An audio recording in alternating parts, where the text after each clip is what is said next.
Alright, this is actually going to be our last and final video for Chapter 6. We're actually going to cover Objective 6, 7, and 8 all in this video. Objective 8 is pretty short, and to me 6 and 7 kind of go together a little bit, so we're just going to put it all in one video. And so the first thing we're going to look at are the effects of different factors on our bones. And so one thing that can affect our bones is sunlight, and this actually goes back to our integumentary system, and that we know that exposure to sunlight helps our bodies produce vitamin D. Now, the reason vitamin D is important is that vitamin D is what helps calcium get absorbed into the blood from the digestive system. So without that vitamin D, we can't really get that calcium out of our blood. And so this is going to be essential when we talk about calcium homeostasis here in just a few minutes. So vitamin D does get changed into different forms. It starts it's made in the skin, and then it gets transformed into different forms in the liver and the kidney.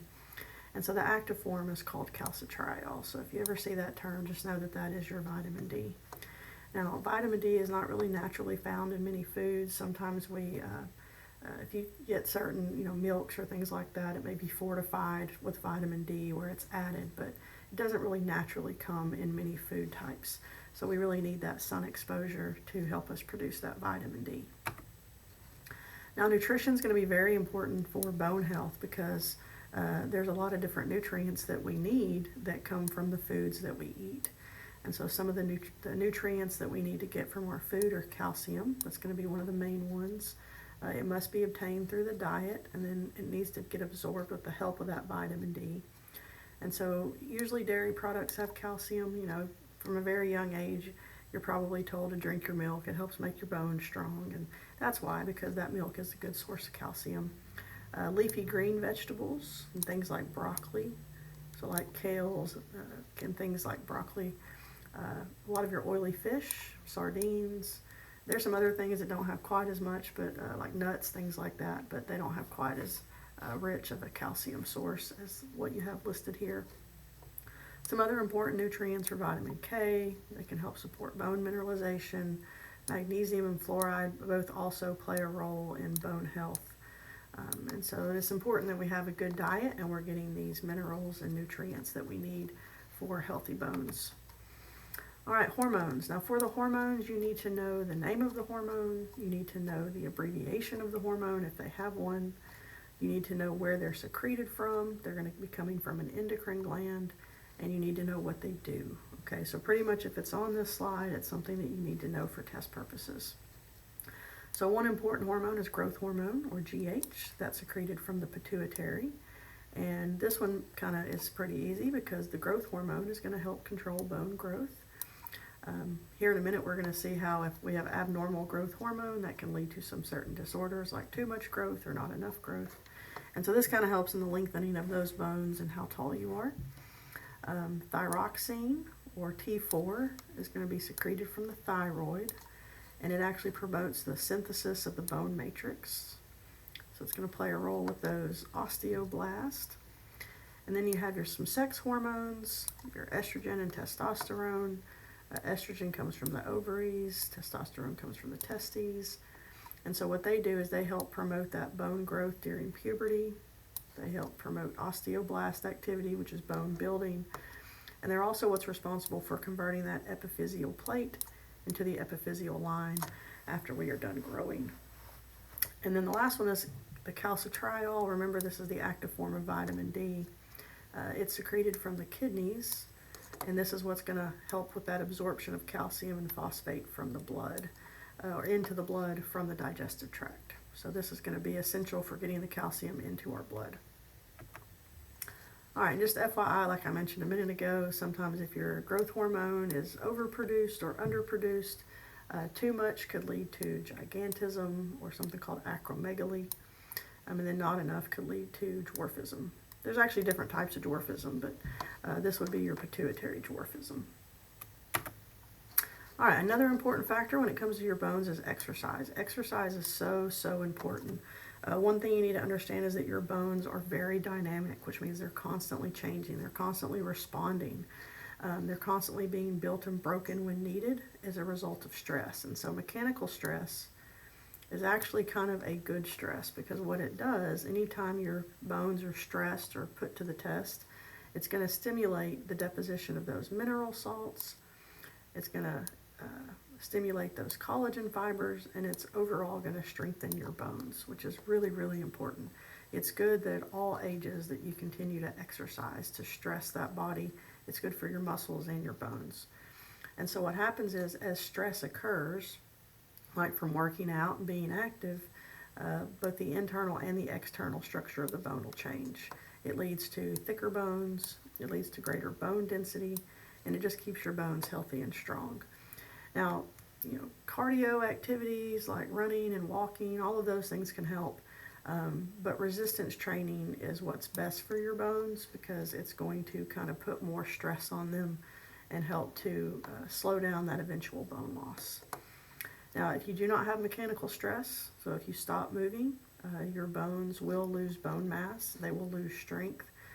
We see this in astronauts when they get around, they get up into space and you don't have that gravitational pull, they can actually lose 1 to 2% of their bone mass per month, which in older people, when they lose bone mass, it's much slower.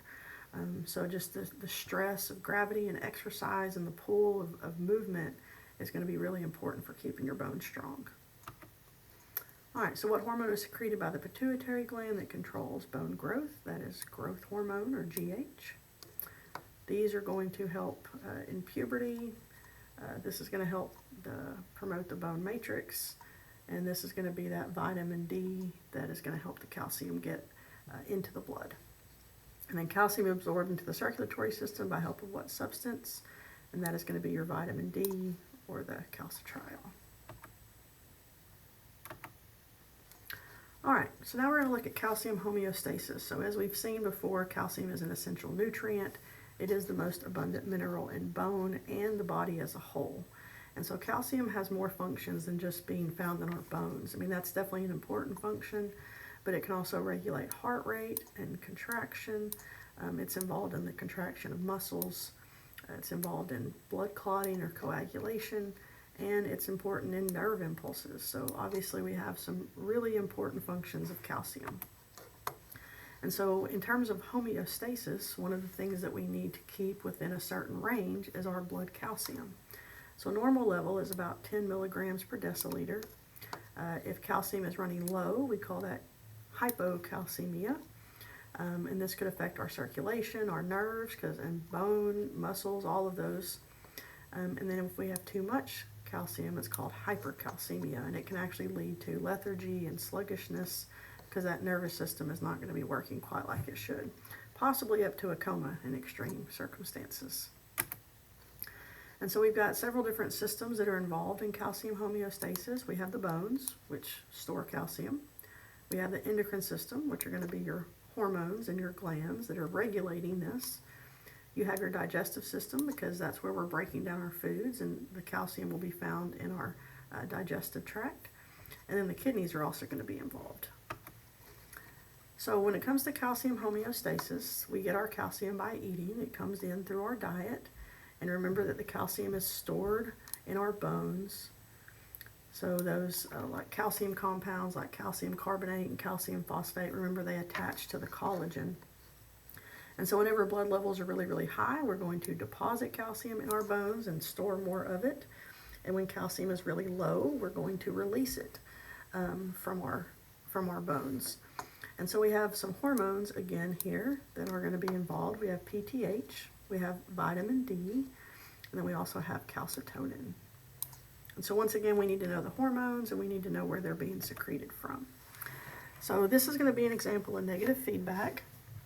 Remember that negative feedback is where you turn on and turn off. So you turn on to get back to normal, and then once you get back to normal, that whole, pathway is going to be turned off. So this is going to be a couple examples. And so the calcium levels in the blood are going to be monitored. And one way is that on the parathyroid glands, which they're located on your thyroid gland, the parathyroid glands, they have receptors for calcium. There's little proteins. And so if calcium is really low, they're not going to be binding to these receptors like they should be. And so that tells the parathyroid gland that calcium is running low. And so that's going to trigger the parathyroid gland to secrete parathyroid hormone, or PTH. Now, what PTH is going to do is it's going to stimulate osteoclasts to proliferate, which just means multiply. And remember that osteoclasts break down bone. So what's going to happen is these osteoclasts are going to resorb the bone, and then what's going to happen is those minerals are going to be released. And so by breaking that bone down, that's going to release calcium into blood. So that's one way the calcium is going to be increased. Another way is PTH is also going to affect the kidneys. And so if there's plenty of calcium, the kidneys will secrete excess calcium in the urine. But if calcium is running low, it'll tell the kidneys to reabsorb that calcium. And that's another way that calcium can be increased. So there'll be less of it released from the urine, or in the urine. And then the third thing that PTH is going to do is it's going to stimulate the synthesis of vitamin D, which, remember that the vitamin D helps the calcium get absorbed from the small intestine. And so it's going to trigger the uptake of calcium into the blood from the digestive system.